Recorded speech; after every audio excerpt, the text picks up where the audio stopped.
விஷ்ணுவின் செயல். திருச்சிற்றம்பலம். அருள்தொறும் கற்பக அம்பாளுடன் ஆகிய கபாலீஸ்வரர் பெருமான் திருவடிகள் போற்றி போற்றி. அரிது அரிது மானுடப் பிறவி அரிது.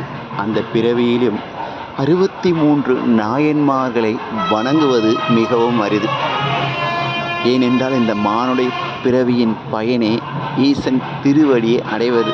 அதை நாம் அறிய வேண்டும் என்றால் 63 நாயன்மார்களை அறிந்து அவர்களை ஏற்றி போற்றி வணங்கினால்தான் அதன் பயனை நாம் அறிய முடியும். ஏனென்றால் 63 நாயன்மார்கள் தான் வந்து எல்லாம் வல்ல பெருமான் திருவருளால் இந்த பூ உலகத்தில் அவதாரம் செய்து பெருமானை வணங்கி அவருக்கு எப்படி பூசை செய்வது, தொண்டு செய்வது என்பதையெல்லாம் அறிந்து வாழ்ந்தார்கள். அப்படிப்பட்ட நாயன்மார்களை நாம் என்றும் என்றும் போற்றி போற்றி வணங்கி அவர்களின் திருவருளை பெற்றால்தான் நாம் ஈசன் திருவடியை அடைய முடியுங்க. இதனால் அடையவே முடியாது. அதனால் ஈசன் திருவடியை அடைய வேண்டும் என்றால் 63 நாயன்மார்களை ஏற்றி போற்றி வணங்க வேண்டும். திருச்சிற்றம்பலம்.